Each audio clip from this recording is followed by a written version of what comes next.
इलेक्शनच्या आखाड्यात एबीपी माझावर आपल्या सगळ्यांचं पुन्हा एकदा स्वागत। आणि 8 वाजलेले आहेत। या सर्व 5ही राज्यांमध्ये जिथे मतदान पार पडलंय तिथे मतमोजणीला सुरुवात झाली। मतमोजणीची पूर्वतयारी तर थोड्या वेळापूर्वीच झाली होती आणि या 5ही राज्यांची मतमोजणी सुरू झाली आहे। या सर्व ठिकाणी इलेक्ट्रॉनिक वोटिंग मशीनच्या सहाय्याने मतदान झालंय, त्यामुळे लवकरच पहिला कल अपेक्षित आहे। सगळ्यांचं लक्ष आहे ते आसाम, तामिळनाडू आणि पश्चिम बंगाल। प्रामुख्याने या 3 राज्यांमध्ये काय होतंय, केरळही आहे आणि पुदुचेरी आहे, याही ठिकाणचे कल कशा पद्धतीने राहतील याकडे आपलं सगळ्यांचं लक्ष असणार आहे। आणि की याचं थेट कव्हरेज तुम्ही इलेक्शन आखाड्यात एबीपी माझावर पाहत आहात। आणि आता आपण विविध राजकीय पक्षांच्या प्रतिनिधींच्याकडे बोलूयात। आपण एक एक राज्य घेऊयात आणि थेट विचारूयात की काय वाटतंय तुम्हाला, या राज्यातली तुमची स्थिती काय राहील। सगळ्यात सुरुवातीला केशव उपाध्याय यांच्याकडे जाऊयात। केशव, काय स्थिती राहील तामिळनाडूमध्ये भाजपची? नाही, सुरुवात मी सांगितलं की तामिळनाडू केरळ हे जे दोन्ही आहेत तिथं अगदी आत्ता इतिहास आहे। आणि मगाशी कांगोनी सांगितलं ते खरं आहे की लोकसभेला सुद्धा या भागामध्ये आम्हाला फार तशा अर्थाने जागा किंवा मतांची टक्करी नव्हती आणि त्यामुळे या 2 राज्यांमध्ये थेट आकड्यांच्या बद्दल आपण अधिक बोललो तर अगदी जास्त बरं होईल। नाही, त्यामुळे या ठिकाणी ज्या जागा मिळतील, सुरुवात या ठिकाणी आमचं खातं उघडलं जाईल, काही जागा मिळतील। ही जागा आमच्यासाठी पहिली केरळ तामिळनाडू दोन्हीकडे चांगलं म्हणजे सुरुवात होईल, खातं उघडेल, जागा मिळतील। आणि आसाममध्ये आम्ही नक्की सत्तेवर आता तर आमचा विश्वास आहे। माझ्या इथे विश्वास व्यक्त करण्यात तिथे काही फरक पडणार नाही, पण तरी सांगतोय मी इथे की इथे ज्या पद्धतीच्या आकडेवारी, जे ट्रेंड्स किंवा ज्या गेल्या महिनाभरातल्या जे आम्हाला कळालं फीडबॅक, जी माहिती आम्ही घेतली आणि काही जणांनी प्रवासही तिथे केला, त्याच्यावर आसाम आम्ही आता नक्की जिंकतोय हा एक विश्वास आहे। आणि बाकी ठिकाणी पश्चिम बंगालमधलं काय, पश्चिम बंगाल ठिकाणी म्हणजे पश्चिम वर्षांपूर्वी संघानं घेतलेली रॅली, विश्व हिंदू परिषदेनं सुरू केलेलं अभियान, या सगळ्याचा परिणाम होईल? नाही, या सगळ्यांचाच परिणाम होईल। मुळामध्ये एक फरक सगळ्यात एक फरक घडलाय। मगाशी अभय देशपांडेंनी विश्लेषण केलं की मला वाटतं ही फार मोठी बदल आहे, हा फार मोठा, की भारतीय जनता पार्टी कुणाची मतं घेणार, त्यावरती कोण जिंकणार, डावे जिंकणार। खरी ही या 3 राज्यांमध्ये डावे आणि काँग्रेसमध्ये एक लढाई असायची, दोघं आलटून पालटून अशी असायची। पण आता सिलगुडी पॅटर्न नावाचा पॅटर्न पश्चिम बंगालमध्ये आला। समर खडसे कदाचित जास्त विश्लेषण चांगलं अधिक करू शकतील की सगळ्या महापालिकांमध्ये ज्यावेळी सगळे हरस होते, ग्रामीण भागातल्या नगरपालिकांमध्ये पश्चिम बंगालमध्ये डावे हरत होते आणि काँग्रेस हरत होती, त्यावेळी दोघांनी सिलगुडी पॅटर्न म्हणून एक सिलगुडी नगरपालिका जिंकली होती, दोघांनी अप्रत्यक्ष युती करून। आणि त्याच्यानंतर तो पॅटर्न झाला फेमस आणि तो आता एक नवीन प्रयोग त्या ठिकाणी होतोय। पण भारतीय जनता पार्टी कुणाची मतं घेण्यासाठी डावे किंवा काँग्रेस यश, मला वाटतं ही फार मोठी गोष्ट आहे। पश्चिम बंगालमध्ये सुद्धा चांगली स्थिती असेल, काही आकडा सांगू शकाल केशवजी? आता आकडा सांगणं फार हे होईल, पण ठीक आहे। सचिन सावंत, काय राहील केरळमधली स्थिती? एक लक्षात घेतलं पाहिजे की केरळमध्ये ज्या तऱ्हेनं सांगितलं जात होतं काही, म्हणजे की काँग्रेसची सत्ता जाईल, आता तितक्या ठामपणे आता सांगता येणार नाही। याचं कारण असं की निश्चितपणे या 2 महिन्यामध्ये प्रचंड मोठ्या प्रमाणामध्ये बदल घडलेला आहे आणि एकजुटीनं त्या ठिकाणी काँग्रेसनं लढाई लढलेली आहे। सगळे नेते एकत्र आले, भले त्या पहिल्या सुरुवातीला गटबाजीचा विषय थोडाफार प्रमाणामध्ये होता, परंतु नंतर एकजुटीनं त्या ठिकाणी लढाई लढलेली आहे। आणि दुसरी गोष्ट अशी की त्यामध्ये जसं तुम्ही आता सांगितलं की LDFला बराचपैकी त्रास त्या ठिकाणी वोट डिव्हिजनचा होण्याची शक्यता तर आहेच, परंतु शेवटच्या क्षणामध्ये भारतीय जनता पक्ष मोदींनी जे वक्तव्य केलं सोमालियाचं, त्याचाही फायदा बऱ्याच अंशानं UPFला, पण म्हणजे मग 38च्या पेक्षा पुढे जाईल काँग्रेस? 38 नाही, आम्ही तर आता ह्या परिस्थितीमध्ये जर बघायचं झालं तर आता एकदम कट टू कट त्या ठिकाणी लढाई चालू आहे, या परिस्थितीमधली लढाई। त्यामुळे असं ठामपणे सांगता येणार नाही की केरळ आमच्याकडनं गेलेलं आहे। केरळमध्ये कदाचित आम्ही सत्ता कुठल्या स्तरावर येऊ शकतो। पश्चिम बंगालमध्ये काय असेल? पश्चिम बंगालमध्ये म्हणजे आत्ताचे आता हे जे तुम्ही जे हे सांगताय, म्हणजे जे सी वोटर वगैरे जे काही एक्झिट पोल जे सांगत होतात, ह्याच्या अगोदरचं जे पोल होते त्याच्यामध्ये सांगितलं होतं की जवळपास डावे आणि काँग्रेसच्या आघाडीला म्हणजे आम्ही अतिशय कठोर लढाई त्या ठिकाणी देऊ शकू। तर आता आमची निश्चितपणे आशा आहे की या संदर्भामध्ये तृणमूल काँग्रेसला लढत चांगल्या पद्धतीने आम्ही दिली असेल। आणि काय होतोय हा पश्चिम बंगालचा निकाल, तामिळनाडूचा जर का विचार केला तर काय, तामिळनाडूमध्ये तर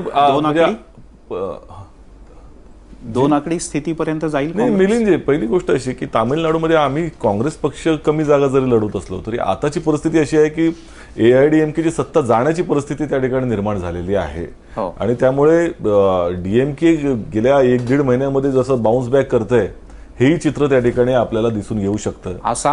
आसामची परिस्थिती एक लक्षात घ्या की भारतीय जनता पक्ष हे सगळे उसनवारीने नेते त्या ठिकाणी आलेले, पहिल्या मुद्दा। आणि 15 वर्षाचं एकंदरच अँटी इन्कम्बन्सी फॅक्टर देखील असताना आजही तरुण गोगोईंची एक लोकप्रियता निश्चितपणे त्या ठिकाणी अबाधित आहे. आणि दुसरी गोष्ट अशी की तो जो एक जो जिओग्राफिकल पोझिशनिंग आहे त्याची, म्हणजे आपण म्हणतो त्याला भौगोलिक परिस्थिती आणि तिथले लोकांची एकंदर जी डिव्हिजन आहे त्यामध्ये 34% मुस्लिम आहेत त्या ठिकाणी, म्हणजे आसाममध्ये. बोडो लँड मधले देखील त्या ठिकाणी काँग्रेसला पारंपरिक ट्रायबल आहे. गेल्या वेळेपेक्षा प्रगती होईल का आसाममध्ये तुम्हाला चिंता आहे? जसं आसाममध्ये निश्चितपणे आम्ही आता प्रामाणिकपणे मान्य करायचं झालं तर 15 वर्षाच्या अँटी इन्कम्बन्सीला देखील आणि इतर काँग्रेसला जे म्हणजे डिफेक्शन झालं त्या ठिकाणी तर या संदर्भामध्ये देखील सिनियर लीडर जे आहेत ते काँग्रेसचे ते त्या ठिकाणी एकजुटीने लढतायत. आणि निश्चितपणे मला असं वाटतं की गड आम्ही राखण्यामध्ये यशस्वी होण्याची शक्यता आहे. बरं, आपण कानगोळ सरांच्याकडे जाऊयात. कानगोळ सर, काय वाटतं तुम्हाला, पश्चिम बंगालमध्ये काय स्थिती राहील? सत्तेत येणार पुन्हा?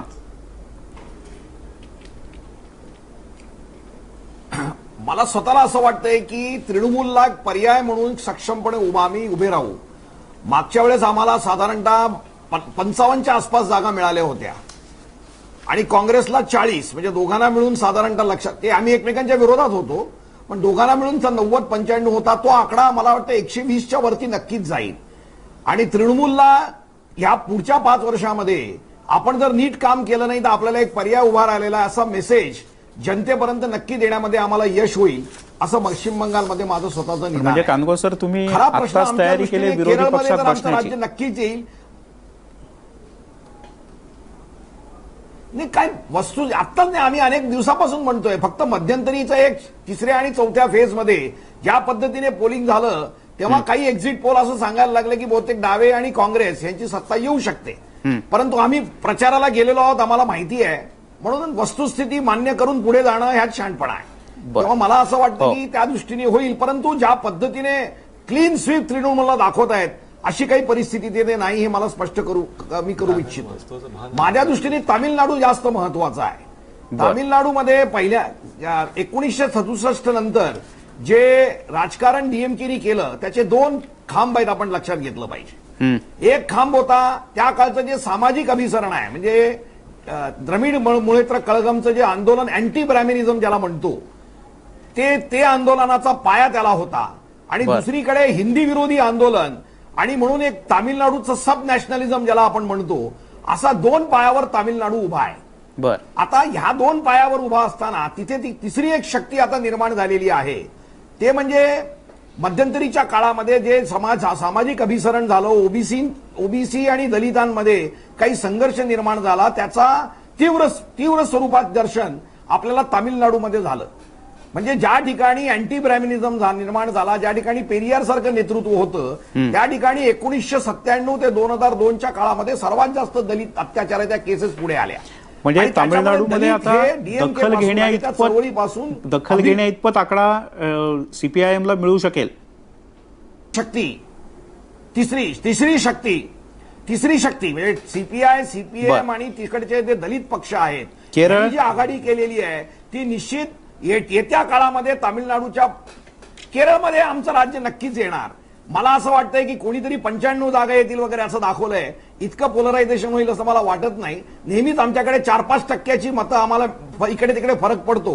मागच्या वेळेस निवडणुका झाल्यानंतर आम्हाला फक्त 3 जागा कमी पडल्या होत्या. तर मला वाटतं यंदा आम्हाला एक 10-15 जागांचं बहुमत मिळेल. 80 ते 85 पर्यंत आम्ही जाऊ याची आम्हाला खात्री आहे. केरळमध्ये इंटरेस्टिंग गोष्ट अशी राहणार आहे की भाजप किती टक्के घेतो आणि भाजप खातं उघडेल की नाही हा माझ्या दृष्टीने महत्वाचा प्रश्न नाही. पण अभय देशपांडे जे म्हणाले की भाजप नक्की कोणाची मतं घेणार, काँग्रेसची मतं घेणार का डाव्यांची मतं घेणार, हे पुढच्या निवडणुकी दृष्टिकोनातून आम्हाला महत्वाचं वाटतंय. म्हणून तो एक इंटरेस्टिंग फॅक्टर मला असं वाटतं या निवडणुकीमध्ये आहे. बंगाल आणि आसामच्या निवडणुकीचं दुसरं वैशिष्ट्य मी सांगेन की अल्पसंख्याक समाज हा बीजेपी बरोबर नक्कीच जाणार नाही, पण तो बीजेपीला पर्याय म्हणून कोणाला स्वीकारतो हा एक महत्वाचा प्रश्न आहे. बंगालमध्ये पुन्हा अल्पसंख्याक समाजाची गंमत आहे. त्याच्यामध्ये ऑलरेडी डिव्हिजन आहे. म्हणजे एक ट्रॅडिशनल आसामी अल्पसंख्याक जो मुस्लिम समाज आहे तो आणि बंगाली स्पीकिंग मुस्लिम समाज असं त्यांच्यामध्ये पहिल्यापासूनच डिव्हिजन आहे. आणि आणि त्याच्यामध्ये ते डिव्हिजन मतांमध्ये पण रिफ्लेक्ट होतं का आणि त्याचा काय परिणाम होतो हा देखील एक इंटरेस्टिंग प्रश्न आपल्या पुढे ठीक आहे. राहील. आपल्याबरोबर राजकीय विश्लेषक आहेत अभय देशपांडे आणि समर खडस, त्यांच्याकडनंही आपण थोडक्यात जाणून घेणार आहोत. मात्र जे पहिले कल आतापर्यंत हाती आले त्यानुसारची स्थिती आपण काय आहे ती आपल्या टीव्ही स्क्रीनवर बघतोय आणि आत्ताच जी बातमी हाती येते त्यानुसार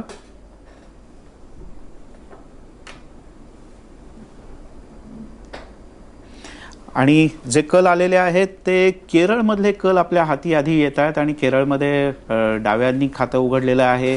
स्वाभाविकपणे जसं आता भालचंद्र कानगो म्हणाले की केरळमध्ये डाव्यांचीच सत्ता कायम राहील. मात्र काही एक्झिट पोलमध्ये जसं दाखवलं तसं पूर्णपणे स्वीप येणार नाही. तर भाजप कोणाची किती मतं खातो यावरच अवलंबून असेल की केरळमधल्या सत्तेचे जे आकडे आहेत ते कशा पद्धतीचे असतील. समर काय सांगशील, अगदी एकेका राज्याचा जर का आपण पटापट विचार करायचा झाला कमीत कमी वेळात आणि आकड्यांवर बोलायचं झालं तर केरळमध्ये काय स्थिती राहील असं तुला वाटतं? नाही, मला असं वाटतं केरळमध्ये डाव्यांचं राज्य येईल. कन्फ्युजिंग स्थिती राहील. मला असं वाटतं ती थोडीफार आसाम आणि तामिळनाडूत काय होईल, म्हणजे अजूनही मला जयललिता जातील असं वाटत नाहीये, म्हणजे हरतील या निवडणुकीमध्ये. आणि पण स्टालिननी ज्या पद्धतीने प्रचार केला तिथे गल्ली बोळात जाऊन आणि अगदी 2-2, 5-5 माणसांबरोबर राहून, म्हणजे अत्यंत 2 वर्ष मेहनत घेतली, 6 महिने कंटिन्युअस प्रचार केलेला आहे. हे यश जर मिळालं डीएमकेला तर ते संपूर्णतः स्टालिनचं असेल, परंतु त्यांना मुख्यमंत्री होता येणार नाही हे तिथल्या जनतेला माहिती आहे. त्यामुळे जर डीएमके हरली तर त्याचं प्रमुख कारण तेवढंच असेल असं मला वाटतं. म्हणजे जिंकले तर मुख्यमंत्री करुणानिधीच होतील. पण आसाममध्ये नक्की काय होतंय हे महत्वाचं आहे. काय की आसाममध्ये फार विचित्र कॉम्बिनेशन आहे. एक तर म्हणजे अपर आसाम म्हणजे त्याचा पूर्व भाग, लोअर आसाम म्हणजे पश्चिम भाग आणि बराक व्हॅली. आणि आसाममध्ये अशाच पद्धतीने 3 फॅक्टर्स पण महत्वाचे आहेत. एक तर तिथले जे कामगार आहेत चहाच्या मळ्यांमधले, आणि बंगाली भाषिक आणि मुसलमान, हे 3 फॅक्टर कशा पद्धतीने हे करतात.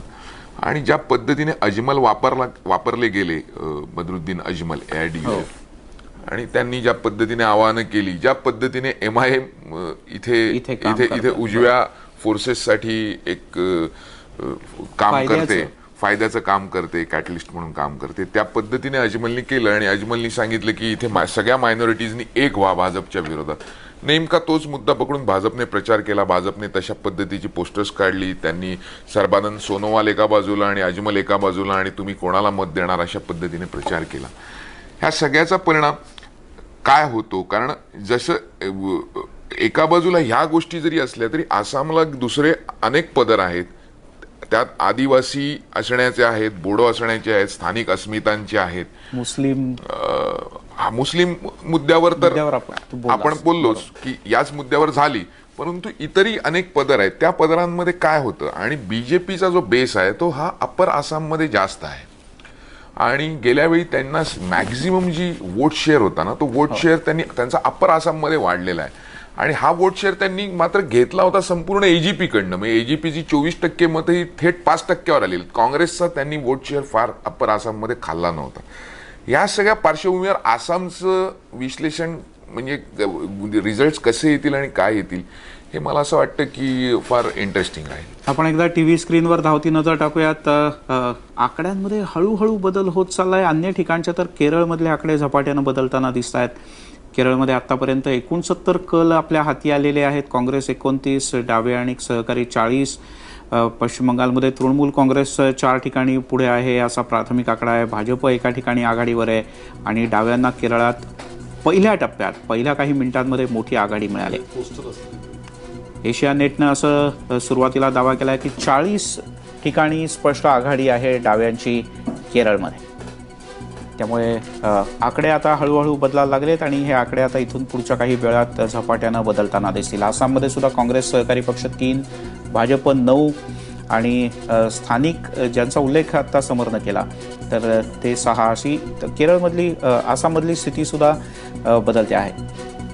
AIUDF 2.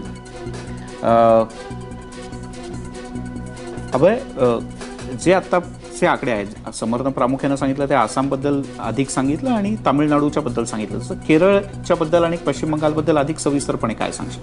आणि पश्चिम बंगालमध्ये मला वाटतं काय की स्थिती राहील? पश्चिम बंगालमध्ये आता परिस्थिती सगळे एक्झिट पोल आणि आत्ताचं साधारणतः सगळं एकूण वातावरण बघता तृणमूल काँग्रेसला तिथे एज आहे हे तर स्पष्टच आहे. दुसरं असं आहे की फक्त या निवडणुकीमध्ये मगाशी समरने त्याचा उल्लेख केला की ममता बॅनर्जी यांची इमेज म्हणजे 2011च्या विधानसभा निवडणुकीमध्ये त्यांनी थम्पिंग मेजॉरिटी घेतली, 184 जागा घेतल्या होत्या. 2014च्या इलेक्शनमध्ये सुद्धा तुम्ही लोकसभेच्या तिकडे ममतांनी क्लीन स्वीप केला होता, जवळपास 37 जागा त्यांनी जिंकल्या होत्या. या सगळ्याचा विचार केल्यानंतर त्यानंतरच्या काळामध्ये जेव्हा की या निवडणुकीमध्ये अतिशय महत्त्वाचा विषय ठरला होता की तो शारदा स्कॅम आणि तेवढे ते नारदाचं एक नारद स्टिंग ऑपरेशन झालं होतं. त्या तृणमूल काँग्रेसच्या जवळपास अर्धा डझनपेक्षा जास्त वरिष्ठ नेत्यांना प्रत्यक्ष लाच घेताना असं दाखवल्याचं ते एक स्टिंग ऑपरेशन ऐन निवडणुकीच्या वेळेला आलं. परंतु त्याचाही परिणाम झालेला दिसत नाही जे एक्झिट पोल दिसले त्याच्यावर. ज्यावेळेस वेस्ट बेंगॉलमध्ये ज्यावेळेस डाव्यांनी काँग्रेसबरोबर आघाडी करण्याचा निर्णय घेतला तिथेच मला वाटतं त्यांनी अर्धा पराभव आपला मान्य केला होता. कारण तिथे डाव्यांनी आणि काँग्रेसने एकत्र येणं ममतांच्या विरुद्ध यावरून ममतांचं साधारणतः तिथले हे लक्षात येते की त्यांची इमेज आणि त्यांची आज गव्हर्नन्सचं लक्षात येते. गव्हर्नन्सचा मुद्दा असताना आणि ज्या मुद्द्यावर ते निवडणूक लढत असताना हा स्टिंग ऑपरेशनचा मुद्दा पुढे आला होता, तरीही त्याचा फरक पडलेला अजून तरी दिसत नाही. आसामच्या बाबतीत सांगाल तर मला वाटतं की लोअर आसामचा आणि बराक व्हॅलीचा उल्लेख केला. बराक व्हॅलीमध्ये मागच्या वेळेस 15 पैकी 13 जागा काँग्रेसने जिंकल्या होत्या. तो एक फार मोठा फॅक्टर आहे. आणि लोअर आसाममध्ये जवळपास 30 जागा अशा आहेत जिथे UDFचा प्रभाव आहे. या ठिकाणी काँग्रेसला फारसं यश मिळणार नाही. जे यश मिळालं होतं म्हणजे आजपर्यंत UDFचं 2005ला ज्यावेळेस उदय झाला UDFचा त्यावेळेस आसाममध्ये काँग्रेसची उजवा पक्ष झाला होता काही वेळ. म्हणजे बरीचशी जे तिथे उजव्या विचारांची मतं जी होती ती भाजपाच्या गैरहजेरीमुळे बऱ्याचदा काँग्रेसकडे जायची. त्याचा विरुद्ध किंवा रिव्हर्स पोलरायझेशनचा फायदा काँग्रेसलाही थोड्याफार प्रमाणात मिळायचा. आता तिथे भाजपची एवढी एंट्री झाल्यानंतर काँग्रेसच्या त्याही मताचा काँग्रेसला धक्का बसणार आहे. तर या परिस्थितीमध्ये UDF हा मला वाटतं तिथला मोठा प्लेअर आहे. दुसरा आहे हेमंत बिस्वा. हे मागच्या वेळेस काँग्रेसबरोबर होते आणि त्यांचा एक मोठा रोल होता काँग्रेसच्या मागच्या विजयामध्ये. तर ते यावेळेस भाजप बरोबर आहे. त्याच्यानंतर आता महत्त्वाचा मुद्दा आहे तो इमिग्रंट्सचा तिथला. जे 51 ते 72च्या काळातले जे इमिग्रंट्स आहेत तर त्यांच्या सिटिझनशिपचा किंवा नागरिकत्वाचा जो मुद्दा आहे तो या निवडणुकीतला अतिशय महत्त्वाचा भूमिका आहे. काँग्रेसने त्याच्या संदर्भात कुठलाही निश्चित स्टँड घेतला नाही, कारण ते कदाचित त्यांना वाटलं होतं की ते बुमरँग होईल म्हणून. या सगळ्या गोष्टीचा विचार केला. स्टँड बीजेपीने घेतला नाही. म्हणजे ज्या हेमंत बिस्वांचांनी उल्लेख केला त्यांनी असं सांगितलं की कट ऑफ डेट 1951 पकडा, ज्याच्यावर भाजपने लगेच खुलासा केला की नाही ती आसाम अकॉर्ड प्रमाणे 1971च असावी. काय की आसाम म्हणजे भारतीय जनता पक्ष ज्या संघाच्या मुशीतनं निघाला त्यांची जी हिंदू राष्ट्रवादाची भूमिका आहे त्याला देशभरामध्ये ती भूमिका जाण्यामागे आसाम हे खूप मोठं कारण आहे हे आपण लक्षात घ्यायला पाहिजे. म्हणजे 1983चं जे नेल्लीचं हत्याकांड आहे आसाममधलं, त्यानंतर भारतामध्ये एकतर हा बंगाली घुसखोरांचा प्रश्न घेऊन आणि हिंदू राष्ट्रवादाचा मुद्दा घेऊन एक व्यापक भूमिका तयार करणं भाजपला शक्य झालं. त्याच्यामुळे आसाम त्या दृष्टीने बघायला गेलं तर आसाम हे ज्या वैविध्याने नटलेला आहे, पण त्यासाठी जे एकमेकांबरोबरचे म्हणजे जे सेक्युलरिझमचं नाव घेतात जे पक्ष, त्या पक्षांनी त्या पद्धतीची जी टेन्शन ईज करणं गरजेचं होतं, त्यातनं तोडगे काढणं गरजेचं होतं. ते तिथे झालं नाही. केवळ सत्ता उपभोगली गेली. विचारधारेसाठी जी कमिटमेंट लागते, जी असेल आपली विचारधारा ती दाखवली गेली नाही अनेक पक्षांकडनं. मला असं वाटतं त्याचे परिणाम आजच्या निवडणुकीमध्ये म्हणजे आपल्याला थोडक्यात असं म्हणता येईल की पश्चिम बंगालमध्ये पुन्हा दादागिरी नाही तर दिदीगिरी ही जशी पश्चिम बंगालवर प्रभाव पाडेल तर तसं आसाममधल्या निवडणुकांचे प्रभाव आणि परिणाम हे वेगवेगळ्या अर्थाने सर्व ठिकाणी होतील देशभरात. नाही, असं नाही होणार. ते हत्याकांड होतं. नाही, एक विचारधारा जसं तू म्हणालास एक विचारधारा म्हणून त्याचा त्यावेळेला आतापर्यंत असलेला त्याचा हे आणि इथून पुढच्या काळात म्हणजे जर का आसाममध्ये पूर्णपणे भाजपची एकहाती सत्ता आली, कसं भाजपची एकहाती सत्ता आली तर भाजपला असं आहे की म्हणजे एक हे तर राहीलच, कारण 2014 नंतर ज्या ज्या निवडणुका झाल्या त्या सगळ्यांमध्ये भाजपला हारच पत्करावी लागली. दिल्लीमध्ये पत्करावी लागली. समज करेक्ट करतो.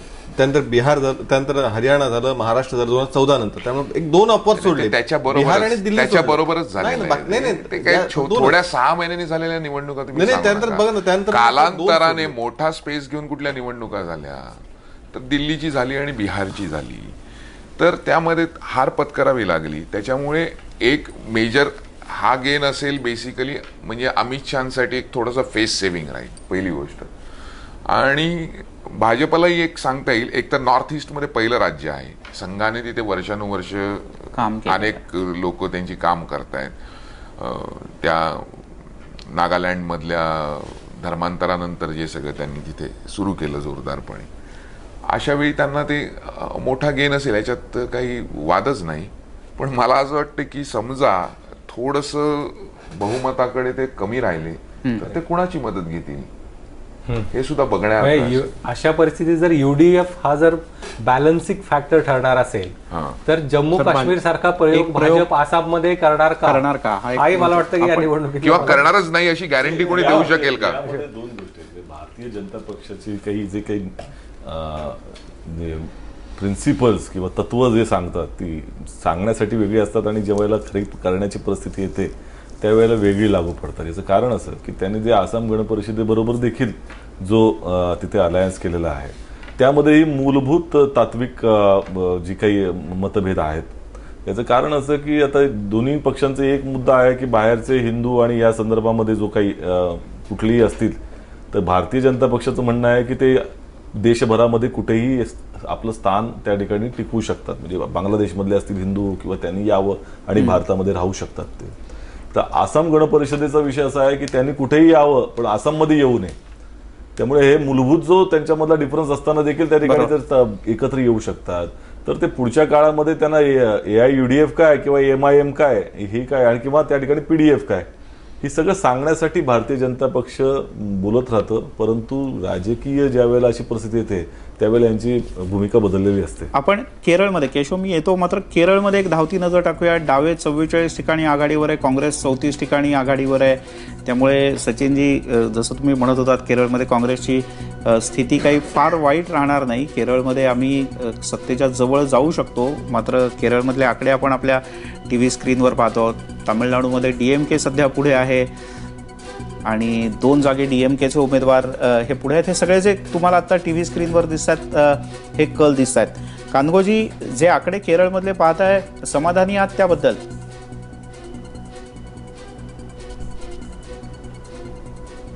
नाही, मी आधीच सांगितलं की आम्हाला काही त्याच्याबद्दल निश्चिंत, आमचं सरकार येणार याच्याबद्दल आम्ही निश्चिंत आहोत.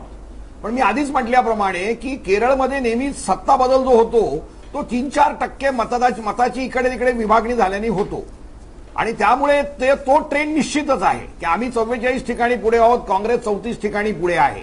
पण माझ्या दृष्टीने इंटरेस्टिंग फॅक्टर म्हणजे बीजेपीला किती मतं पडतात आणि ती कोणाची घेतात हे केरळमधल्या पुढच्या निवडणुकीच्या दृष्टीने महत्वाचं आहे. म्हणून तेवढंच मला केरळमध्ये इंटरेस्ट आहे. बाकी आमचं सरकार येणार केरळमध्ये याच्याबद्दल आमच्या मनामध्ये काही शंका नाही. बर, आपण आसाममधल्या आकड्यांवर नजर टाकूया, कारण आसाममधले आकडे भाजप करता खूप मोठे दिलासादायक म्हणण्यापेक्षा उत्साहवर्धक खरं तर.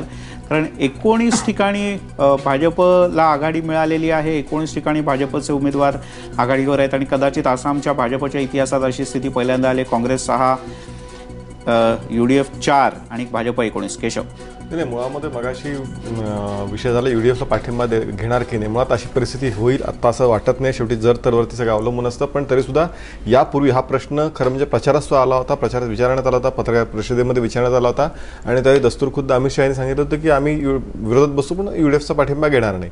एक म्हणजे काँग्रेसचं फारच म्हणजे काय म्हणावं याला, म्हणजे MIM पासून मुस्लिम लीग सगळीकडे, नांदेडमध्ये कोणी पाठिंबा घेतला होता काँग्रेस MIMचा पाठिंबा. त्यामुळे स्वतः सगळं पाठिंबा घ्यायचा, सगळ्या तडजोडी राजकारणासाठी सत्तेसाठी करायच्या आणि त्याच्यानंतर झालं महापालिकेच्या वेळी झालं होतं त्यावेळी झाला आता घेतला होता ते आठवत हैदराबादमध्ये युती होती. त्यामुळे म्हणून नाही सत्तेसाठी कुठल्याही तडजोडी काँग्रेसने आतापर्यंत केल्या आणि तेच केवळ राजकारण केलं आणि ते आज तत्वाच्या गप्पा मारतात. खरं म्हणजे यातच फार मोठा म्हणजे विनोद आहे. पण ठीक आहे, आज काँग्रेसचा आज फार काही चांगले दिवस अजून काँग्रेससाठी नाही आहेत गेल्या 4 वर्षापासून. तीच प्रक्रिया पुढे चालू दिसतीये. आपण ती वाट पाहूया. पण युडीएफ म्हणजे एक 2-4 जागांचा जर का फरक पडला तरी या निवडणूक प्रचारात आम्ही स्पष्ट केलं होतं की युडीएफ बरोबर आम्ही विरोधात बसू, पण युडीएफ बरोबर जाणार नाही. हे निवडणूक प्रचारात अमित शहाने स्वतः स्पष्ट केलं. त्यामुळे त्यात काही लपवाछपवी किंवा वेगळं काही राजकारण असं असण्याचं कारण नाही. सचिन, नाही, राजकारणात असं राहत नाही. कसं आहे की काश्मीरमध्ये आपण बघितलं ना, हो, मुफ्ती मोहम्मद सईद म्हणजे एवढी एक्स्ट्रीमली उत्तर ध्रुव दक्षिण ध्रुव भूमिका असणारे पक्ष आले नाही एकत्र. मग कमी पडले तर असं काय, ते काय केशवजी नाही ठरवणार, ते वरती ठरवतील. त्याच्यामुळे ठीक आहे, त्यांना ते आता बोलावं लागेल. पण ते राजकारणामध्ये म्हणजे जसा जम्मू काश्मीरमध्ये प्रयत्न केला की राष्ट्रपती राजवट नको आणि पुन्हा एकदा निवडणुकांना सामोरं बोलतो मग पूर्ण करतो. मला दोघांनाही उत्तर द्या ना. मग नाही, दोघांनाही चांगलं होईल ना त्याच्यामध्ये. असं आहे, आपल्या शिरोमणी अकाली दलनं भारत माता की जय आम्ही म्हणू शकत नाही, कारण महिलांचा आम्ही त्या ठिकाणी जय जयकार करत नाही हे त्या ठिकाणी क्लॅरिफाय केलं. त्यांचं स्वतःचा अधिकृत प्रवक्त्याने सांगितलं. PDF मध्ये यांनी काही त्या महबूबा मुफ्तीला सांगता येत नाही त्यांना भारत माता की जय म्हणायला. त्यामुळे ही जी काही अडचणीचे काही प्रश्न जे असतील ते बाजूला बरोबर त्या ठिकाणी सारले जातात. त्यामुळे ही जी जुमलेबाजी राजकारणामध्ये भारतीय जनता पक्षाने सुरू केलेली आहे ती अनेक ठिकाणी दिसते. त्यामुळे काय विषय नाही. फक्त तुमच्याकडे कानगो सर हसतायत, ते ऐकतायत, त्यांना फार पटलं असेल सचिनजींचं म्हणणं. पण केरळच्या बद्दल काय सांगाल तुम्ही? केरळमध्ये तुम्हाला असं फार सांगितलं तुमचा जो ट्रेंड होता, जो सांगत होते त्या संदर्भामध्ये, तो अतिशय म्हणजे डावे फार पुढे जातील ह्या संदर्भामध्ये. मी मगाशी म्हणालो तसं की गेल्या 2 महिन्यामध्ये आम्ही फार चांगल्या पद्धतीने कन्सोलिडेशन करण्याचा प्रयत्न केलेला आहे आणि निश्चितपणे सगळेजण एकजुटीने लढले. ज्या तऱ्हेनं तू काही त्याकडचा एक भ्रष्टाचाराचा विषय मूलभूत मुद्दा होता त्या ठिकाणचा, ज्या तऱ्हेनं गेल्या 3-4 वर्षामध्ये बरेच त्या ठिकाणी आला होता. परंतु त्याच्याही पलीकडे विकासाच्या कामाच्या संदर्भामध्ये असेल, काँग्रेसने या काळामध्ये प्रचंड मोठी कामं त्या ठिकाणी केली, अनेकांची उद्घाटनं त्या ठिकाणी झाली, जो दृश्य परिणाम त्या ठिकाणी केरळमध्ये दिसतोय. परंतु त्याच्या संदर्भामध्ये आता पुढच्या काळामध्ये कशा तऱ्हेने जो दृश्य परिणाम दिसतो केरळमध्ये तसा तो आसाममध्ये दिसत नाहीये. आणि आसाम मधलं गोगोईंचं नेतृत्व कायम ठेवावं हा निर्णय राहुल गांधींचा होता.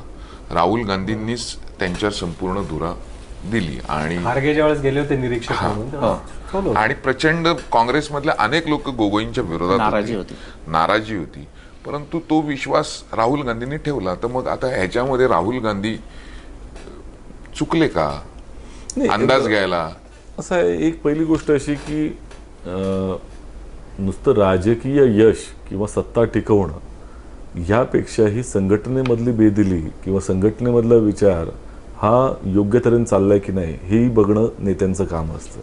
त्यामुळे ज्या तऱ्हेनं एखादा काँग्रेसच्या विचारधारेचा जर व्यक्ती असता त्या ठिकाणी तर, आणि ज्याची विचारधारा अतिशय म्हणजे चांगल्या पद्धतीची आहे, तर भारतीय जनता पक्षापर्यंत जाण्याकरिता मला वाटतं हेमंत बिस्वानी 2015 साली सुरुवातीला राजीनामा दिला. बरं, हेमंत बिस्वा असे होते की म्हणजे आपल्याला आठवत असेल की एजीपीचे जे भृगकुमार फुकन होते त्यांना पराभूत करून ते आले होते. त्यांना पराभूत करून ते निवडून आले होते आणि त्यांचा राजकीय उदय होता. त्या काळामध्ये, मधल्या काळामध्ये ते काँग्रेसमधल्या जो त्यांचा वावर होता की ते सीएम इन वेटिंग अशा पद्धतीने त्यांची एक त्या काळामधली इमेज होती. असं असताना त्यांनी राजीनामा दिल्यानंतरही त्यांना म्हणजे त्यांना पक्षात ठेवण्यासाठी जे प्रयत्न व्हायला हवे होते, हा संघटनेचा अँगल थोडासा बघायचा राहिला काँग्रेसचा. पहिली गोष्ट हेमंत त्यांचं नाव हेमंत बिस्वाल. विषय असा आहे की त्यांनी हे ज्या तऱ्हेने मी मान्य करतो की त्यावेळेला मीडियाने किंवा अनेक ठिकाणी प्रोजेक्शन असं झालं होतं की त्यांचं सीएम इन वेटिंग अशा तऱ्हेचं आहे. परंतु आता भारतीय जनता पक्षामध्ये गेल्यानंतर सीएम चे कॅन्डिडेट ते नाही आहेत हे लक्षात घेतलं. त्यांनी स्वतःच सांगितलंय. म्हणजे विषय असा आहे म्हणजे तुम्हाला राजकीय गेन त्याच्यातनं काही झाला नाही, तुमचं वैचारिक पातळीवरती किंवा त्याच्या ठिकाणी आयडिओलॉजिकल एकदम कॉन्ट्रास्ट असलेल्या पक्षामध्ये तुम्ही जात आहात. त्यामुळे स्वतःचे राजकीय महत्वाकांक्षा ही जर तुम्हाला ड्राईव्ह करत असेल तुमचे राजकीय निर्णय घेण्यामध्ये, तर त्यावेळेला मला असं वाटतं की राहुल गांधींनी हा विचार केला असावा त्या संदर्भामध्ये की तरुण गोगोई जे 15 वर्षापासूनचं नेतृत्व आहे, भले त्यांच्या विरोधामध्ये असेल परंतु पक्षाचं एक सिनियर लिडरशिप आहे, त्याच्याबद्दल त्या ठिकाणी एका बाजूला राहुल गांधी पक्षातली डेडवूड्स काढायला बघतायत, पक्षात नवीन काही लोक आणायला बघतायत, पण दुसऱ्या बाजूला हे जे काँग्रेसमध्ये वर्षानुवर्ष सत्तेत राहिल्याने तयार झालेले जे एक वेस्टेड इंटरेस्ट आहेत, महाराष्ट्रातही अनेक नेते आहेत असे, त्यांनाही हात लावायला म्हणजे समजा त्यांना काढलं तर मग त्यांच्या मुलालाच तिथे तिकीट द्यावं लागतं. तर यामुळे काँग्रेसची पिछेहाट झाली असं तुम्हाला जेन्युइनली वाटत नाही का? की तरुण गोगोईंनाच तुम्ही आता पण प्रोजेक्ट केलं, त्यांचं एकंदर वय पाहता, त्यांचा मुलगा पुन्हा आहेच, आणि ह्या सगळ्या परिस्थितीमध्ये ज्या लोकांनी हे दाखवून दिलं तुम्हाला की आता जे रिझल्ट दिसतात त्याच्यानं की तुमचा निर्णय चुकला, ते लोक सरळ बीजेपीत गेले. का घेऊन ना बीजेपीने, समजा त्यांची जर कॅपॅसिटी असेल.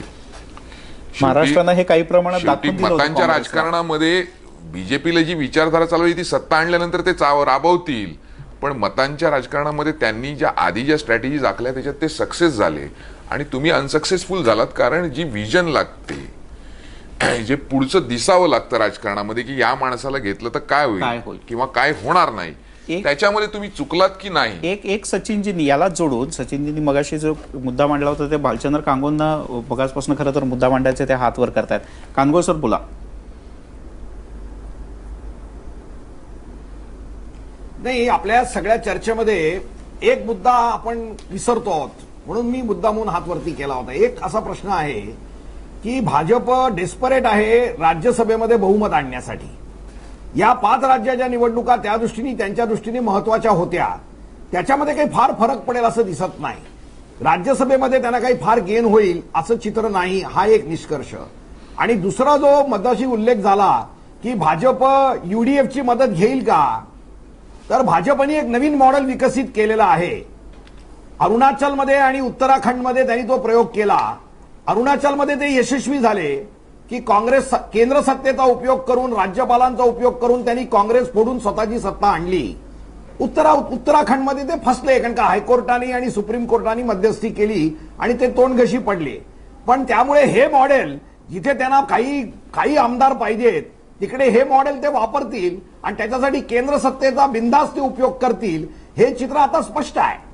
आता जाता जाता उल्लेख करतो की फक्त काश्मीरमध्ये नाही तर माझ्या माहितीप्रमाणे समर खडसनं आठवत असेल की शिवसेना आणि बीजेपीनी मुंबईची महानगरपालिका टिकावी म्हणून मुस्लिम लीगचाही उपयोग करून घेतलेला आहे. हे मला वाटतं त्या काळात चर्चेचा प्रश्न झाला होता. केशवजी. नाही, मुळामध्ये ते असं आता त्याने सांगितलं की पहिल्या ह्याच्यात शिवसेनेचा मुस्लिम लीगचा इथे एक होता, त्या आता तो रेफरन्स कदाचित समर खडस सांगतील एका वेळी.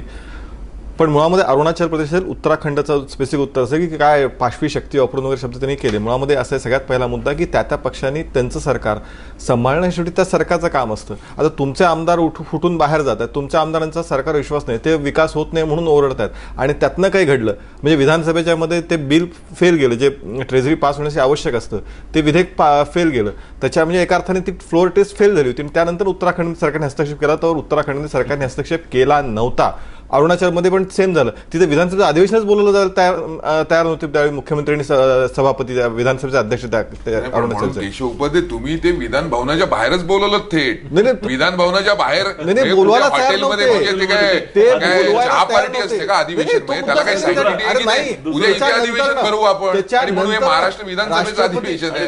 राष्ट्रपती राजवट किंवा केंद्र सरकारचा हस्तक्षेप त्याच्यानंतर केला होता, तोपर्यंत केंद्र सरकारने हस्तक्षेप केला होता. त्यामुळे काँग्रेस संदर्भात काँग्रेसने भाजपचे आभार मानले पाहिजे. काँग्रेसनी कारण त्यांच्या विरुद्ध, मुख्यमंत्र्यांविरुद्ध ज्या काँग्रेसमधल्या सगळ्या हालचाली होत्या त्या यांनी राष्ट्रपती राजवट आणल्यामुळे काँग्रेस एकसंघ राहिली तिकडे.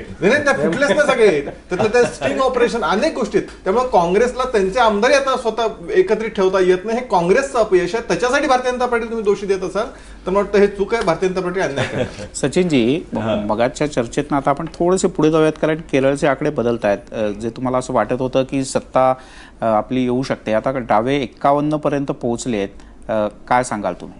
पहिली गोष्ट अशी की तुम्ही अगोदरचे निकाल घ्या, 1% फरक होता, लक्षात घ्या. ज्या वेळेला युडीएफ आणि एलडीएफ मध्ये अगोदरचे जर तुम्ही निकाल गेले 1% फरक होता, आणि जवळपास 72 आणि 68 अशा तऱ्हेचं काही त्यावेळेला चित्र होतं. आणि बहुतेक जागांमधला जो फरक आहे तो 5000च्या खालचं डिफरन्सेसचे अनेक त्या ठिकाणी जिंकणं आणि हरणं झालं होतं. त्यामुळे आताच मला वाटतं की आता फक्त किती वाजले, जवळपास 8:30 झालेले आहेत. हो.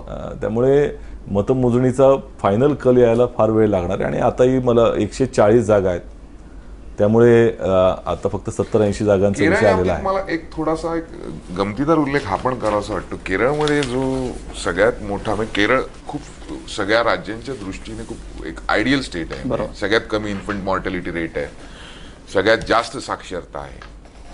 म्हणजे गुजरात मॉडेलपेक्षा जास्ती त्यांचे नॉर्म सगळे प्रश्न पुढे. केरळमध्ये एक पिक्युलियर प्रश्न असा तयार झाला. केरळमध्ये घरामध्ये टॉयलेट असण्याची जे पर्सेंटेज आहे हे देशभरामध्ये 45% आहे, केरळमध्ये 97% आहे.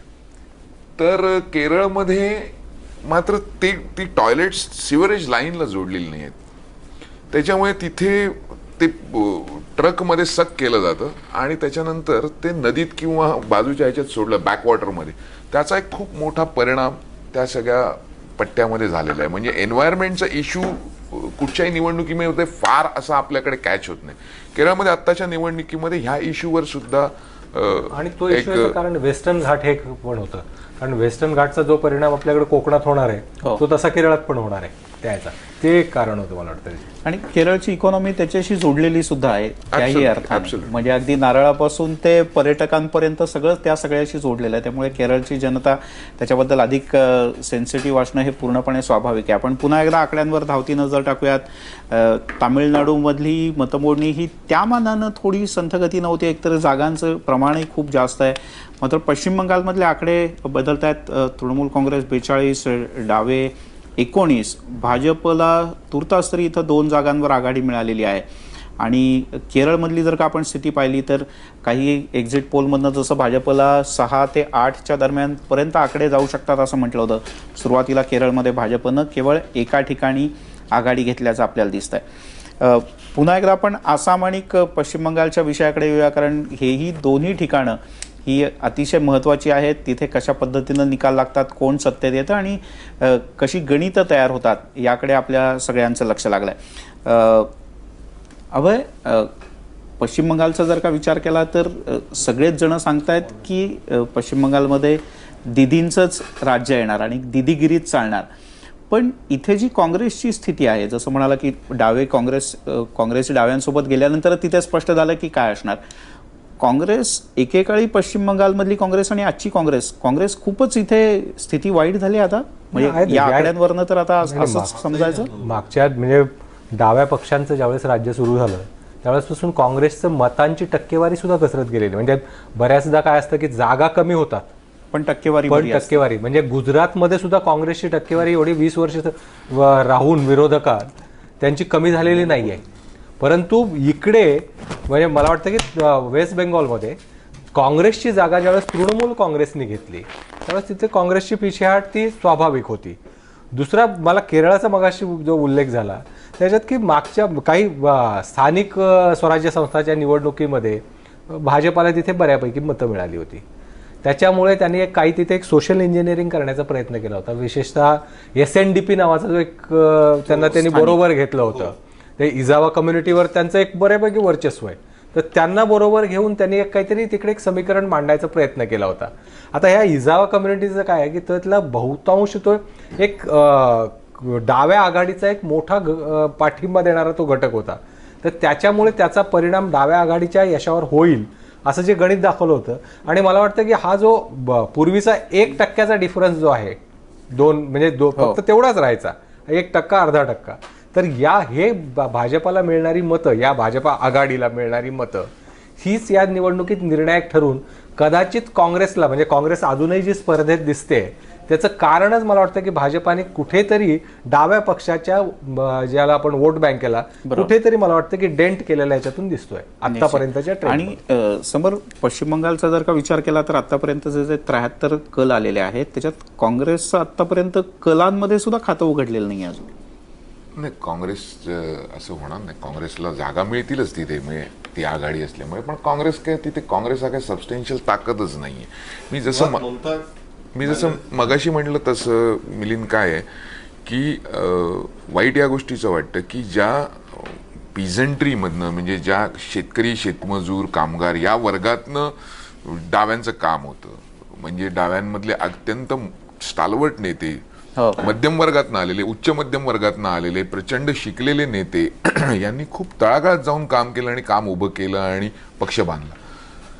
ममता बॅनर्जीने मात्र एका झटक्यामध्ये संपूर्ण ज्या पद्धतीची मास मुवमेंट चालवली आणि गरिबांची नेती म्हणून काँग्रेससारख्या पक्षातून येऊन त्याच आयडियॉलॉजीवरती तशाच पद्धतीचं वेगळ्या काँग्रेसच नाव, तृणमूल काँग्रेस नाव घेऊन डाव्यांच्या विरोधात गरिबांची नेती म्हणून उभी राहणं आणि डावे मात्र इथल्या एका एलिटिस्ट, एका अभिजन वर्गाचं प्रतिनिधित्व करतायत असं जनतेला वाटणं, हे का झालं याचा विचार खरं तर डाव्यांनी केला पाहिजे. आज जे काय का डावे काँग्रेस बरोबर केले, कुठलाही पक्ष सहज कोणाबरोबर जात नाही, खालनं प्रेशर येतं. जो जनाधार आहे तो जनाधार प्रेशर टाकतो. त्या जनाधाराने डाव्यांवर प्रेशर टाकल्यामुळे काँग्रेस बरोबर जावं लागलं, कारण दोघांचाही जनाधार समान झालेला आहे, मध्यमवर्गीय झालेला आहे. आणि त्या ममता बॅनर्जींचा मात्र जो पूर्वी डाव्यांचा जनाधार होता तो ममता बॅनर्जींकडे गेलेला आहे. त्या ग्रामीण भागातल्या त्या गरिबांच्या, शेतकऱ्यांच्या, शेतमजुरांच्या नेत्या म्हणून पुढे आलेले आहेत आणि त्याच्यामुळे हा फरक जो दिसतोय, हा फरक त्या गोष्टीमुळे दिसतोय असं माझं मत आहे. बरं, आपण थोडंसं जाऊयात केरळकडे, कारण केरळमधले आकडे झपाट्यानं बदलत आहेत आणि 140 पैकी 98चे कल आतापर्यंत आपल्या हाती आलेत आणि मगाची जी स्थिती होती त्याच्यात पुन्हा एकदा थोडा बदल झालाय. काँग्रेस इथे झपाट्यानं पुढे जाताना पुन्हा एकदा दिसत आहे. काँग्रेस 46, डावे 11 आणि भाजप 1. डावे 51, काँग्रेस 46 आणि भाजप 1. कानगो सर, तुम्हाला विश्वास तर आहे, तुम्ही पुन्हा पुन्हा तो व्यक्तही केला आहे, पण 30-32 पर्यंत थांबलेली काँग्रेस जेव्हा आता 50च्या जवळ जाताना दिसते, तुम्हाला असं वाटतंय इथे काही चित्र थोडं वेगळं दिसेल? नाही, मी सांगितलं ना तुम्हाला पहिल्यापासूनच, मागचे आकडे काँग्रेस 72, आम्ही 68 होतो.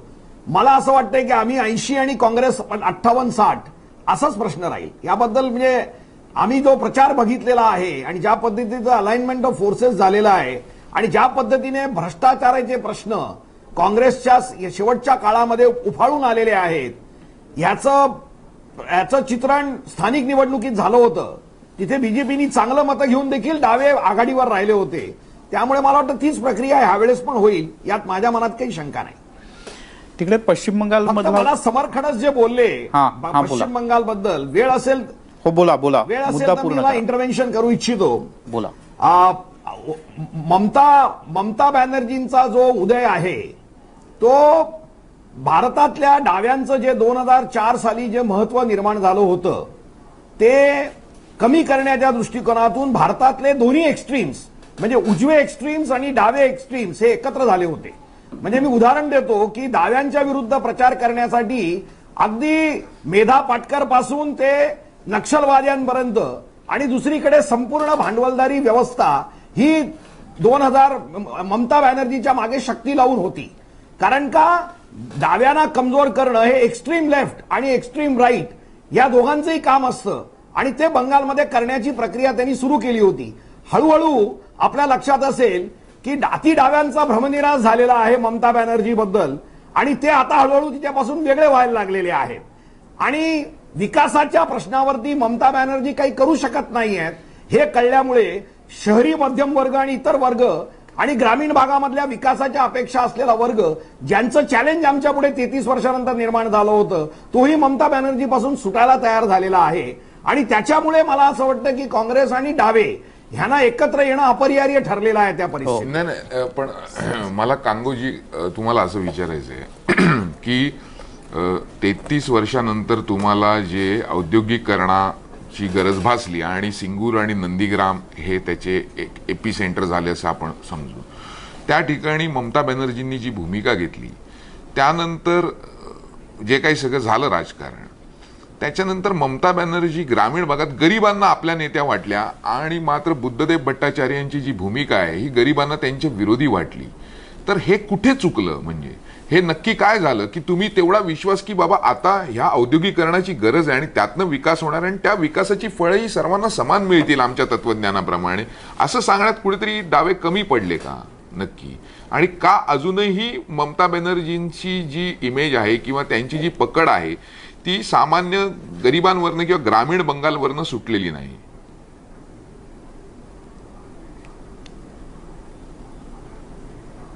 नाही, जेव्हा बुद्धदेव भट्टाचार्यांनी आधीच्या निवडणुका ज्या जिंकल्या होत्या त्या औद्योगिकरण बंगालचं आम्हाला करायचंय या भूमिका घेऊन जिंकलेल्या होत्या आणि त्यामुळे सत्तेवर आल्यानंतर ती कमिटमेंट पाळण्यासाठी त्यांनी जी चूक केली असं मला वाटतं ती म्हणजे आहे त्याच परिस्थितीमध्ये औद्योगिक मॉडेल जर आणायचं असेल तर आपल्याला सेज आणि इतर गोष्टी कराव्या लागतील असं त्यांनी सांगितलं. कॉम्रेड बर्धन इथे नाही आहेत. मी स्वतः कॉम्रेड बर्धन आणि त्यांच्याबरोबर कलकत्त्याला गेलो असताना बुद्धदेव भट्टाचार्यांची भेट घेऊन कॉम्रेड बर्धन यांनी सेजला आपला विरोध आहे तेव्हा आपण नंदीग्रामचा सेज करू नये आणि त्या इंडोनेशियन कंपनीशी करार करण्याचा भानगडीत पडू नये असं सांगितलं होतं. हे मला अजूनही आठवण आहे. म्हणून औद्योगिकरण बंगालचं होणं अत्यंत आवश्यक आहे. पूर्ण पूर्व भारतामध्ये खरं म्हणजे हा एक क्रायसिस आहे की तिथला सगळे खनिज संपत्ती वाचून पश्चिम भारताचं आणि भारतातल्या काही विशिष्ट राज्यांचा विकास होतोय आणि जिथेही खनिज नैसर्गिक संपत्ती आहे ते औद्योगिकरणात मागे पडतायत असं पूर्व भारताचं विदारक चित्र आहे. ते बदलण्याची गरज आहे. पण ते करताना कुठलं औद्योगिक मॉडेल स्वीकारायचं आणि ते जनतेला कशा पद्धतीने अपील होईल असं काम करायचं हे मला वाटतं जनताभिमुख सगळ्याच पक्षांचं या जागतिकीकरणामध्ये सर्वात मोठं चॅलेंज आहे आणि ते स्वीकारण्यामध्ये आम्ही थोडेसे कमी पडलो आणि त्याचबरोबर मी आधीच सांगितल्याप्रमाणे की कुठल्याही परिस्थितीमध्ये डाव्यांचं महत्व राज्याच्या केंद्राच्या आणि एकंदरीत राजकारणात कमी झालं पाहिजे हे याबद्दलची एकवाक्यता डावे एक्स्ट्रीम आणि उजव्या एक्स्ट्रीम्समध्ये आहे. त्यांचा पाठिंबा हे सगळं रसायन एकत्र आल्यामुळे मला असं वाटतं पश्चिम बंगालमध्ये आमची थोडी पिछेहाट झाली. याच्यात त्यांनी अति डाव्यांचा जो उल्लेख केला आणि त्यांनी असं म्हटलं की आता अति डावे हे ममतांना कंटाळले आणि त्यांना असं लक्षात आलं की ममतांच्यामुळे काही आपलं काही होत नाहीये सुधारताना. पण आकडे जर का आपण दुसरीकडे पाहिले तर ममतांना अति डावे कंटाळले की नाही माहित नाही. लोक मात्र निश्चित कंटाळलेले दिसत नाहीयेत आणि लोक ममतांना आता 111तले आकडे आपण बघितले तर तृणमूल 68, डावे 33, काँग्रेस 5. काँग्रेसचा इकडे आकडा हळूहळू वाढताना दिसतोय. भाजप 2. अशा प्रकारची आता पश्चिम बंगालमधली स्थिती आहे. अभय, खरं तर भाजपनं पश्चिम बंगालमध्ये खूप प्रयत्न केला होता, म्हणजे भरपूर प्रयत्न केला होता आणि प्रयत्न केवळ भाजपनं नाही केला होता तर संघ परिवार म्हणून प्रयत्न केलेला आपल्याला दिसलं. मग विश्व हिंदू परिषदेच्या वेगवेगळ्या नेत्यांचं तिथे जाणं, सभा घेणं, संघानं तिथे मोठ्या प्रमाणात सभा आणि कार्यक्रम घेणं आणि त्यानंतर मग अगदी लोकप्रिय असलेल्या व्यक्तिमत्वांनाही भाजपकडे आणण्याचा प्रयत्न म्हणजे सौरव गांगुलीला. तर या सगळ्या ह्याच्यामध्ये भाजप कुठे असेल असं वाटतंय कारण आतापर्यंतचे आकडे भाजपच्या दृष्टीने निश्चित उत्साहवर्धक नाही आहेत. पश्चिम बंगालमध्ये म्हणजे 2011च्या निवडणुकीत बघितलं तुम्ही तर मला वाटतं त्यांचं एक 3 जागा सोडल्या म्हणजे 289 का काहीतरी 289 जागा लढवल्या होत्या आणि 285 ठिकाणी त्यांचं डिपॉझिट गेलं होतं. त्याच्यामुळे पश्चिम बंगालमध्ये जी साधारणतः 84 साली आसाममध्ये परिस्थिती होती तशीच आता तिकडे पश्चिम बंगालमध्ये आता भाजपची परिस्थिती आहे. मुळात तिथलं राजकारण जे आहे ते आज ममता यांच्या भोवती फिरत आहे. ममता हा सेंटर पिलर आज पश्चिम बंगालच्या राजकारणाचा झालेला आहे आणि त्यांच्यासाठी त्यांच्या विरुद्ध जे फोर्सेस जे अलायन होत आहेत तर त्या म्हणजे आता डाव्यांना आणि काँग्रेसला त्याच्यासाठी एकत्र यावं लागलं. तिथे तिसऱ्या शक्तीला जागाच नाही आहे. तर ती जागा कुठे निर्माण करायची आज म्हणजे ती स्पेसच नाही आहे आज त्यांना तिथे शिरकाव करण्यासाठी. ठीक आहे, काही थोडं त्या निमित्ताने आपल्या पक्षाचं चिन्ह पोचावं, नेत्याचा फोटो पोचावा अशी जी साधारणतः एखाद्या राजकीय पक्षाची भूमिका असते तेवढ्यापुरतंच मर्यादित होतो. लोकसभा निवडणुकीमध्ये काही प्रमाणात मतं मिळाली होती परंतु त्याचाही जागांमध्ये रूपांतर करण्याची मतं नव्हती किंवा त्याच्या जवळपासही नव्हती.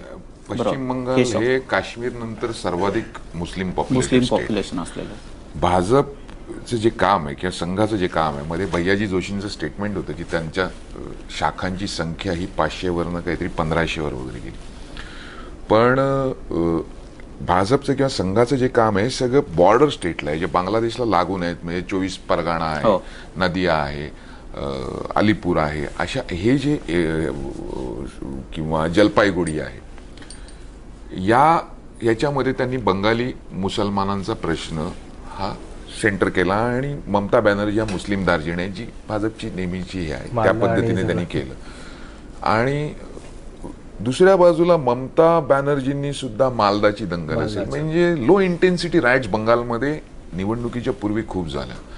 त्यातनं असं वाटत होतं की भाजपचाही थोडासा फायदा होईल आणि ममतांचाही फायदा होईल. ममताचं लक्ष, कारण टार्गेट मुख्य शत्रू होता डावा, त्यामुळे भाजप वाढून किती वाढणार, तो वाढला तरी चालेल ह्या दृष्टीने ममतांनी सुद्धा त्याच्यात हे केलं. पण त्याच्यामुळे झालं असं की अनेक ठिकाणी जो मध्यम वर्ग होता, शिकलेला वर्ग होता, तो ममतांच्या अजून दूर गेला. पण ममतांचा ग्रामीण हे राहिला नाही, ग्रामीण हल्ला नाही, ग्रामीण जो त्यांचा बेस आहे तो, त्यामुळे हे चित्र तुम्हाला दिसतंय. पण माझं असं मत आहे भाजपचं पर्सेंटेज या ह्याच्यामध्ये वाढलेलं असेल, कारण भाजपचं जे राजकारण आहे ते ज्या पद्धतीने करतात त्या पद्धतीने त्यांनी हळूहळू तिथे बेस तयार करायला सुरुवात केली आहे. ते राजकारण तेव्हाच तुटेल जेव्हा तिथे परत जेव्हा डावे येतील तेव्हा ते पर्सेंटेज. 2004 मध्ये जी 4% मतं होती 2011 मध्ये, ती 2014च्या लोकसभेला 9% पर्यंत गेली होती.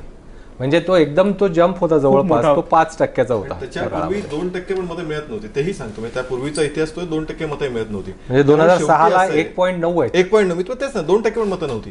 त्यामुळे मी तेच सांगतो की या सगळ्या निवडणुकांचा एक अर्थ लक्षात घेतला पाहिजे की शेवटी भारतीय जनता पार्टी एक समाज जोडतोय, की नेते नवीन आता किती म्हणू, शेवटी तो आसाममध्ये स्ट्रॅटेजीच होता, म्हणजे काँग्रेसच्या विजयामधला फार मोठा स्ट्रॅटेजी होता, त्याला भेट सुद्धा दिली नाही. आता अशा गोष्टी जर चांगले नेते जर भारतीय जनता पार्टीने आपल्यात आणले, चांगले समाज भारतीय जनता पार्टीने जोडले आणि त्यातनं भारतीय जनता पार्टीचा बेस वाढत असेल, शेवटी कुठल्या राजकीय पक्षाचं यश हेच असतं. मग अशी असं नाही येते आपल्याबरोबर काँग्रेस प्रवक्ते म्हणाले की शेवटी संघटना महत्वाची, त्यामुळे ते लक्ष आम्ही दिलं. रत्नाकर महाजन आपल्या बरोबर आहेत, ते ऐकतायत तुमचं म्हणणं. रत्नाकर महाजन नंतर. त्यामुळे एक प्रकारे नवीन आम्ही समाज जोडतोय आणि त्यातनं आमचा पक्षाचा बेस वाढवतोय.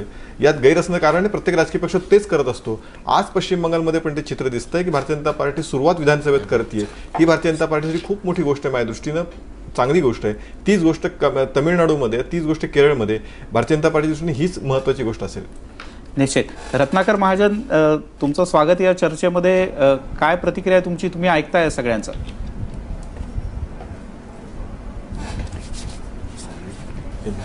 नाही, सगळ्यांचं काय ऐकलं नाही, पण आता जाता जाता एक वाक्य जे ऐकलं ते मोठं मनोरंजक होतं. ते असं की आम्ही लोक जोडतोय, नवी माणसं जोडतोय असं एकीकडे सांगायचं, आणि दुसरीकडं नवी माणसं म्हणजे कोण, तर काँग्रेसमध्ये असताना ज्यांना दिल्लीमध्ये नेतृत्वाची भेटही नाही मिळाली त्यांना आम्ही जोडलं. म्हणजे हे नवीन माणसं जोडण्याचं राजकारणातली एखाद्या पक्षाची जर व्याख्या असेल तर राजकीय स्ट्रॅटेजी, टॅक्टिक्स, प्रमुख या ज्या गोष्टी आहेत त्या पुन्हा एकदा डिफाईन कराव्या लागतात.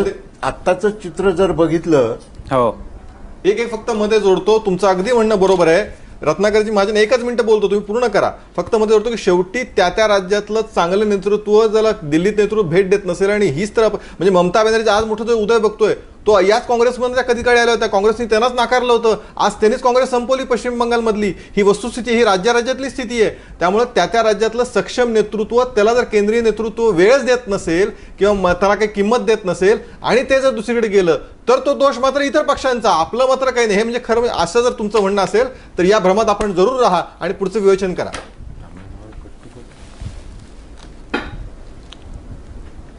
तुमच्या भ्रमाला सलाम करून तुमचा भ्रमाचा आणि मोहाचा भंग करणं इथंच आवश्यक आहे. त्याचं कारण असं की माणसं जोडणं याचा अर्थ आपला विचार, धोरण, संघटन तंत्र आणि प्रो पीपल कार्यक्रम या आधारे माणसं जोडणं असा राजकारणातला अर्थ असतो. त्याऐवजी आपण असं म्हणताय की तुम्ही नाकारलेली माणसं आम्ही जोडतो, आमच्या विचारात येत आहेत. या दोन्हीतला फरक आमच्याकडे येतात, ती आमची लोकांना समजल्याशिवाय राहणार नाही. रत्नाकरजी, ती आमच्या विचारावर विश्वास ठेवून येतात, आमच्या भूमिकेवर विश्वास ठेवून येत आहेत. आणि तुम्हाला आमचं यातलं म्हणणं असं की चांगली माणसं शेवटी जर त्या पक्षात जर त्यांना स्थानच नसेल, जर त्यांच्या समाज विकासाच्या कल्पना त्यांना ठिकाण नसेल, तर स्वाभाविकपणे दुसऱ्या पक्षाच्या आमची विचारधारा तीच आहे, ती कायम आहे, ती तुम्हाला माहिती, ती बदल झालीच नाहीये. काँग्रेसकडे कधी डाव्यांबरोबर, ज्या डाव्यांनी सरकार पाडलं अणु चाचणीवरून, त्याच डाव्यांबरोबर तुम्ही जाऊन बसता. ज्या लालू प्रसाद यादवांबरोबर तुम्ही फाडता अध्यादेश, त्यांच्याच बरोबर तुम्ही जाऊन बसता बिहारमध्ये. हे काँग्रेसचं चालू शकतं. आणि तरी सुद्धा म्हणजे इतरांना टीका करायची. आपण केशवजी मी तुम्हाला थोडंसं थांबवतो, कारण आपल्याला आणखीन थोडासा वेळ घ्यायचा. एक छोटासा ब्रेक घेणार आहोत. जाता जाता काही आकड्यांवर आणि माहितीवर नजर टाकूया, जे आतापर्यंतचे अपडेट्स आहेत ते. ते म्हणजे बंगालमध्ये ममता यांना पुन्हा एकदा सत्तेची संधी मिळणार हे हळूहळू स्पष्ट होत चाललेलं आहे. बंगालमध्ये डावे आणि काँग्रेसला अपेक्षित यश तूर्तास तरी दिसत नाहीये. तामिळनाडूमध्ये अम्मा आणि करुणानिधींमध्ये कडवी झुंज जी आहे ती अजूनही कायम आहे, ती शेवटच्या क्षणापर्यंत राहील. आसाममध्ये भाजपला मोठा फायदा होताना दिसतोय, काँग्रेस मोठ्या प्रमाणात पिछाडीवर जाताना दिसते. तर केरळमध्ये काँग्रेस आणि डाव्यांमध्ये अतिशय कडवी लढाई आहे. या पाचही ठिकाणच्या निवडणुकांचं विश्लेषण आपण करतो. तर मतदारांनी काय नेमकं केलंय आणि त्यांना काय नेमकं अपेक्षित आहे, आपलं सगळ्यावर बारकाईने लक्ष असणारा एक छोटासा ब्रेक घेऊयात. पाहत राहा ABP माझा.